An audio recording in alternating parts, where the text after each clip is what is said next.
Hello नमस्कार साथियों, कैसे हो। आईटीआई रेल साथी में आप लोगों का बहुत बहुत स्वागत। तो मैं रीति कुमार यादव अपने चैनल में आप लोगों का बहुत बहुत स्वागत करता हूं। दोस्तों आज की इस वीडियो में हम बताने वाले हैं क्या रेलवे अप्रेंटिस यूआर का सीट ले सकते हैं और ये आपका हॉरिजॉन्टल आरक्षण क्या है और वर्टिकल आरक्षण क्या होता है। जी हाँ दोस्तों, आज की इस वीडियो में हम लोग आप लोगों का ये डाउट बिल्कुल क्लियर कर देने वाले हैं। लेकिन दोस्तों इस वीडियो को स्टार्ट करने से आप लोगों को एक निर्देश देना चाहता हूँ। अगर आप इस चीज़ को समझना चाहते हैं तो वीडियो को बिल्कुल भी स्किप ना करिए। अगर आप स्किप करेंगे तो आपको समझ में आने वाला नहीं है, क्योंकि दोस्तों ये थोड़ा सा समझना कठिन है। जी हाँ दोस्तों, तो चलिए वीडियो स्टार्ट करते हैं। और आप लोगों से बता देना चाहते हैं कि अगर आप हमारे चैनल पर पहली बार आए हैं तो प्लीज़ चैनल को सब्सक्राइब करें और वीडियो को लाइक करें, ताकि मैं आप लोगों के लिए इसी प्रकार का वीडियो बनाता रहूं। तो आइए दोस्तों स्टार्ट करते हैं। दोस्तों यहाँ पे आप देख सकते हैं, ये आप लोगों का साउथ ईस्ट सेंट्रल रेलवे से लेटर जारी हुआ था 2000 जब 22-23 में, जब ये ग्रुप डी की वैकेंसी जब फिलअप की जा रही थी तो यूआर कैटेगरी का मेरिट हाई चला गया था। तो रेलवे को एक नोटिफिकेशन जारी करना पड़ा था कि यूआर कैटेगरी जो मतलब कि वर्टिकल रिजर्वेशन में आते हैं उनका मेरिट क्यों हाई चला गया था। तो आइए दोस्तों हम बताते हैं। तब रेलवे ने आप इन सभी को बताया था। ये लोग जो थे ना वर्टिकल रिजर्वेशन वाले, ये चले गए थे कोर्ट में। तो दोस्तों लेके गए थे तो वहाँ पर काफ़ी बड़ा बवाल हो गया था।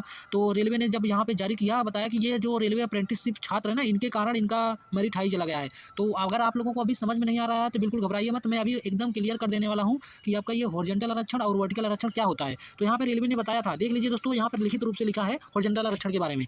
सीजन नंबर RRC 01/2019 लेवल 1 में कोर्स कंप्लीट एक्ट अप्रेंटिस CCAज उम्मीदवारों का जो परिणाम जारी किया गया है उसमें उन्हें नियमानुसार हॉरिजॉन्टल आरक्षण दिया गया है, जो केंद्रीकृत रोजगार सूचना संख्या RRC 01/2019 वाले नोटिफिकेशन में 9.1 पैराग्राफ और 12.0 पैराग्राफ में स्पष्ट रूप से बताया गया है। CCA उम्मीदवारों को 20% हॉरिजॉन्टल, यहाँ पे देख लीजिए, हॉरिजॉन्टल आरक्षण दिया गया है। जो वर्टिकल आरक्षण में से समुदाय और समुदायों में समायोजित किया गया है। मतलब कि हम लोगों को क्या किया गया है, वह जो आपका 20% आरक्षण दिया गया था उसी में से हम लोग को वर्टिकल में से काट के दिया गया था, उसी में हम लोग को समायोजित किया गया है। तो आइए अब इसके बारे में बहुत बढ़िया से समझाते हैं, आप समझ जाएंगे। नीचे हमने यहाँ पे सारी ये डिटेल्स लगा दी है जो ऑफिशियल तरीके से 2023 वाले वैकेंसी में भर्ती करते समय 22-23 में बता दिया गया था, और यहाँ पर हमने वो सब लगा दिया है। आप इसे देख सकते हैं, मैं इसे टेलीग्राम पर डाल दूंगा।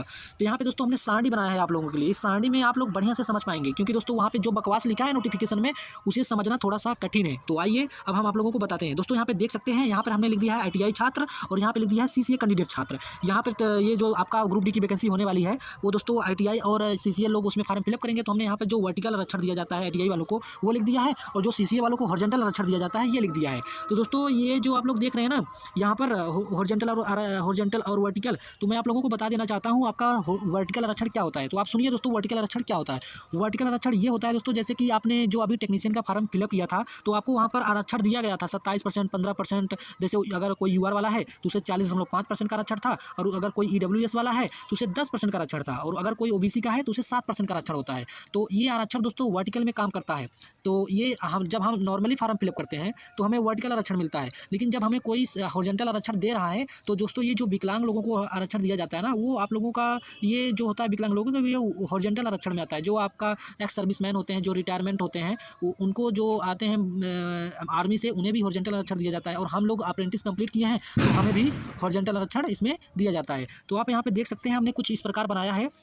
तो अगर आप ये सोचते हैं कि जैसे हमने यहाँ पर लिख दिया है, मान लो कोई ऐसा जोन था जहाँ पर 1000 सीटें थी, जहाँ पर 1000 सीटें जो थी वो थी, और वहाँ से हम लोग को 20% का आरक्षण दिया गया। तो 200 सीटें जो थी ना वो हम लोग के खाते में आ गई, जो CCA कैंडिडेट थे उन लोगों के खाते में आ गई। यहाँ पे आप देख सकते हैं 200 सीटें यहाँ पे हमने लिख दिया है हॉरिजॉन्टल आरक्षण वाले में। आप लोगों को मैं यहाँ पे दिखाना चाहता हूँ, 1000 सीटें टोटल यहाँ पर थी यहाँ पे, और यहाँ से हमने 20% निकाल के यहाँ पर लिख दिया और 200 हो गई। तो 200 सीट में दोस्तों अब क्या होगा ना, यहाँ पर आपका जो UR और OBC और SC ST EWS वाले होते हैं, जैसे UR का यहाँ पर वर्टिकल में 40% का रिजर्वेशन दिया जाता था, तो यहाँ पर आपका ये वर्टिकल रिजर्वेशन काम ही नहीं करता है। जो हॉरिजॉन्टल आरक्षण होता है ना उसमें आपका OBC SC ST का जो आपका आरक्षण होता है 27%, 40%, 10%, 7.5%, ये काम नहीं करता है। इसमें 200 लोगों को ही चुना जाएगा। जैसे अगर आपने परीक्षा दिया, अगर आप 200 लिस्ट में आ जाते हैं, इसमें कोई भी ज़्यादा आ सकता है, जैसे UR वाला भी ज़्यादा आ सकता है, OBC वाले भी ज़्यादा आ सकते हैं, SC वाले, ST वाले, EWS वाले, सब लोग, चाहे UR वाले, जो जितना सीट 200 के अंदर में आ जाएगा उसको ले लिया जाएगा। टॉप 200 लोगों का जितना ज़्यादा नंबर रहेगा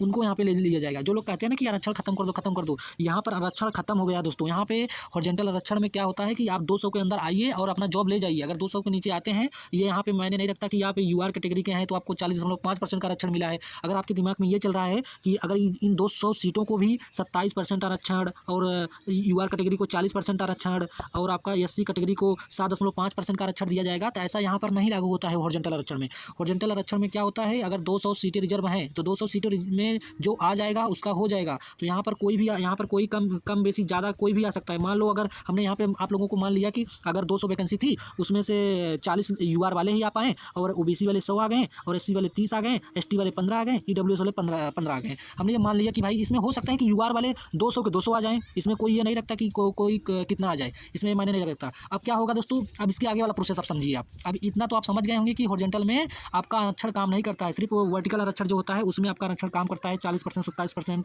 7.5%, ईडब्ल्यूएस का 10%। यहाँ पर ईडब्ल्यूएस, ओबीसी, यूआर सब खत्म हो जाता है। यहाँ पे जो ज़्यादा पढ़ने में ठीक होगा, जिसका ज़्यादा नंबर आएगा, मान लो ओबीसी वाले भी ज़्यादा आ सकते हैं इसके अंदर, एससी वाले भी ज़्यादा आ सकते हैं। तो ये लोग आप तो ये समझ गए होंगे कि हॉरिजॉन्टल आरक्षण होता क्या है।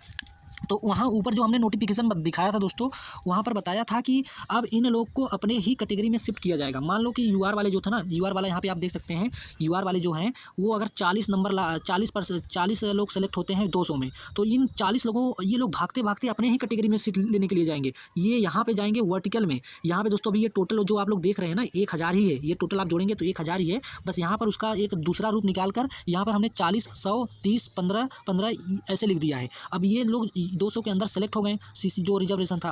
अब यूआर वाले जो था वो 40 लोग सेलेक्ट हुए, तो ये अपने ही कैटेगरी की सीट खाएंगे यहाँ पर यूआर में, ना कि ये ओबीसी में आ जाएंगे। अगर ओबीसी वाला भी यहाँ पर भागते हुए आएगा, ये अपना सीट खा जाएगा। और एससी वाला भी यहाँ पर आएगा, वर्टिकल में आएगा। मतलब कि जो हॉरिजॉन्टल वाला है ना आरक्षण में, जो हॉरिजॉन्टल वाले हैं वो यहाँ पर वर्टिकल वाला का सीट खा जाते हैं, खत्म कर देते हैं। अगर यहाँ पर मान लो कि हॉरिजॉन्टल में 200 सीट थी और 200 सीट में पूरा यूआर वाले ही आ जाते हैं, यूआर वाले ही आ जाते हैं, तो यूआर वाले भागते हुए 200 के 200 लोग कहाँ जाएंगे पता है आपको? ये यूआर वाले 200 के 200 या 405 में चले जाएंगे, अपना ही सीट खा जाएंगे वर्टिकल वाले में। और ओबीसी वाले भी इसी प्रकार अपना सीट खा जाएंगे। अगर मान लो ओबीसी वाला 200 के 200 में आ गया, 200 के 200 सीटों पर ओबीसी वाले सेलेक्ट हो गए, तो ये 200 के 200 लोग यहाँ अपना आ गए और ओबीसी में अपना सीट खा जाएंगे। और जो वर्टिकल में है ना, वर्टिकल में 70 सीट ही बचेगी। ऐसा होता है। और इसमें घाटा क्या होता, किसका होता है दोस्तों? ये वर्टिकल वालों का होता है, इनका मेरिट हाई चला जाता है। इसी प्रकार दोस्तों जब फाइनल मेरिट लिस्ट आती है ना वर्टिकल वालों का, उनका 4 नंबर, 5 नंबर, 10 नंबर बढ़ जाता है। यही चीज़ के कारण दोस्तों वो कोर्ट में गए थे, तब रेलवे ने जो हमने आपको ऊपर नोटिफिकेशन दिखाया है वो जारी करके बताया कि भैया ये सीसीए वालों की वजह से आप लोगों का मेरिट हाई हो जा रहा है।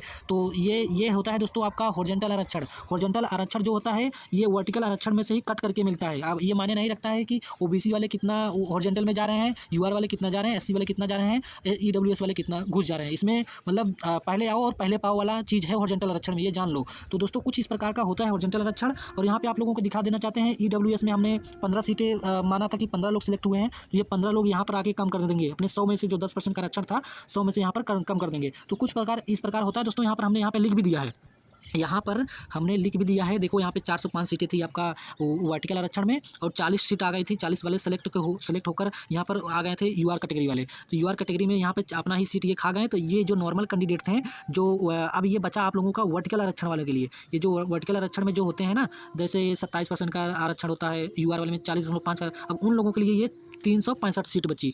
हो सकता है अगर यहाँ पे ये जो 405 सीटों में 200 सीट भी कम हो सकती है, अगर वो हॉरिजॉन्टल आरक्षण में यूआर वाले अगर ज़्यादा सिलेक्ट हो जाते हैं तब ये यहाँ पर ये नियम लागू होता है। अगर आप ये सोच रहे हैं कि दोस्तों यहाँ पर 27% का आरक्षण मिलेगा 200 में, इस 200 सीट में 27% सीटें अलग कर दी जाएंगी और आपका जो एसटी कैटेगरी की 15% सीटें होती हैं वो अलग कर दी जाएंगी, ऐसा यहाँ पर नहीं लागू है, ये आप समझिए। और बाकी दोस्तों आप लोगों को ये भी बता देना चाहते हैं कि अगर आप सोचते हैं कि अगर कोई यूआर कैटेगरी का है, अगर कोई ओबीसी अगर कोई ये ओबीसी कैटेगरी का है, अगर वो यूआर कैटेगरी से ज़्यादा नंबर ला देता है तो इसे यहाँ पर यूआर में नहीं भेजा जाएगा। ये आपका दोस्तों ये ओबीसी को यूआर में नहीं भेजा जाएगा। जो आपकी जोन सी कैटेगरी है उसी में आपको शिफ्ट कर दिया जाएगा। जैसे आप ओबीसी में ना, तो आपको यहाँ ओबीसी में शिफ्ट कर दिया जाएगा, ऐसा होता है दोस्तों। तो इसी प्रकार हमने यहाँ पर बांट दिया है। यहाँ देख लीजिए, हमने लिख दिया है आपका वर्टिकल से घटाकर बची हुई सीटें, वर्टिकल और हॉरिजॉन्टल में जितने लोग क्वालिफाई किए थे वहाँ पर हमने घटाया। तो आप लोग यहाँ पर देख सकते हैं पूरा यहाँ पे 405 सीटें थी, 1000 में से 40.5% का आरक्षण था, तो यहाँ से घटाएं तो 365 ये जो बचा ये ITI वालों के लिए बच गया। जो क्लास 10th के बेस पे अब की बार फॉर्म फिलअप करेंगे ना ITI वाले, उनके लिए बच गया। आप लोग सोच रहे हैं यार 10th वाले भी तो करेंगे, हमने ITI लागू कर दिया दोस्तों में, तो हमने ये लिख दिया दोस्तों। तो कुछ इस प्रकार होता है दोस्तों, आप ये समझ जाइए। अगर आप सोच रहे होंगे कि यार अगर ठीक है चल तू बता रहा है भाई ये अपने इसमें जाते हैं, तो वो जो रेलवे ने कटअप जारी किया था वो कैसे जारी किया था, तो वो भी आपको बताते हैं दोस्तों। जो रेलवे हम लोग को CCA की कटअप कैसे तैयार करती है वो बताते हैं आपको। आइए हम बताते हैं। मान लो दोस्तों यहाँ पर हमने नीचे आप लोगों की व्यवस्था बना दिया है।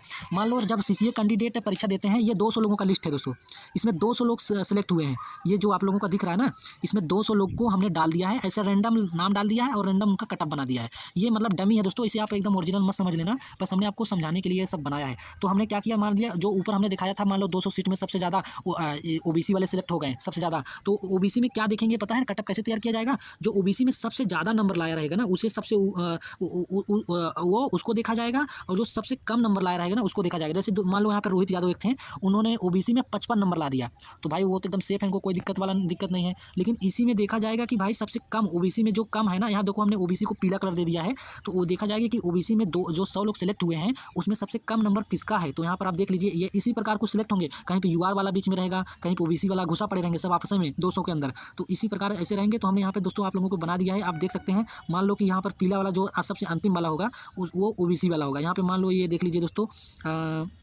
ये सबसे नीचे यहाँ पर आपको कौन दिख रहा है OBC में सबसे नीचे दोस्तों ये पीला कलर 197 नंबर पे एक लड़का सेलेक्ट हुआ है। मान लो, ये मानना है दोस्तों, ये सच में नहीं मान लेना। 197 नंबर पर विकास यादव सेलेक्ट हुए हैं OBC में, उनका 30 नंबर था। तो OBC में सबसे अंतिमवा नंबर किसका था, विकास यादव का। तो ये 30 नंबर जो है ना दोस्तों, ये OBC का कटअप बना दिया गया। इसी प्रकार आपका SC का भी देखा जाएगा, ST का भी देखा जाएगा, UR कैटेगरी का भी देखा जाएगा। हमने देखो दोस्तों यहाँ पर UR कैटेगरी का कलर कुछ दिया है, आप लोगों को दिखाना चाहेंगे। तो दोस्तों आपने ये देख लिया होगा, ये था OBC का हमने आप लोगों को हमने कटअप बता दिया है। अब आप लोगों को हम दिखाने वाले हैं UR कैटेगरी का कटअप कैसे तैयार किया गया होगा। तो ये देख सकते हैं दोस्तों, ये UR का है। यहाँ पर आप देखिए इस कलर में UR का दे दिया गया है। ये जहाँ पर UR देखो दोस्तों, सबसे हाईएस्ट UR में कौन नंबर लाया है, ये दीपक पांडे हैं, 50 नंबर लाए हैं। अब हम इसी कलर में देखेंगे दोस्तों, सबसे कम नंबर UR में कौन लाया है। तो आइए हम इसे नीचे स्क्रॉल करते हैं और दिखाते हैं इसी कलर में सबसे कम नंबर UR में कौन लाया है। तो आप देखते रहिए, यहाँ पर UR, उसके बाद यहाँ पर UR तो दिख नहीं रहा है यहाँ पर। तो सबसे नीचे यहाँ पे मतलब दोस्तों इसी कलर में UR में आपके ये 40 नंबर अंजलि सिंह, ये दे दोस्तों देख सकते हैं यहाँ पर। तो कुछ इस प्रकार से कटअप बनाया जाएगा कि भाई UR में सबसे कम नंबर 40 नंबर ये लाई हैं, तो सबसे कम नंबर वाले को ही कटअप बना दिया जाएगा। तो ये इस प्रकार कुछ होता है दोस्तों, जो UR का कटअप तैयार किया जाता है। तो मैं दोस्तों यही आप लोगों को समझाना चाहता था। बाकी दोस्तों अगर आप चाहते हैं ये PDF आप लोगों को मिले, तो ये PDF मैं अपने टेलीग्राम चैनल पे अपलोड कर दूंगा, आप वहां से जाकर देख सकते हैं। और अगर वीडियो अच्छा लगा है तो आप इसे शेयर कर सकते हैं और चैनल को सब्सक्राइब कर सकते हैं। तो दोस्तों थैंक यू फॉर वॉचिंग, फिर मिलते हैं नेक्स्ट वीडियो में।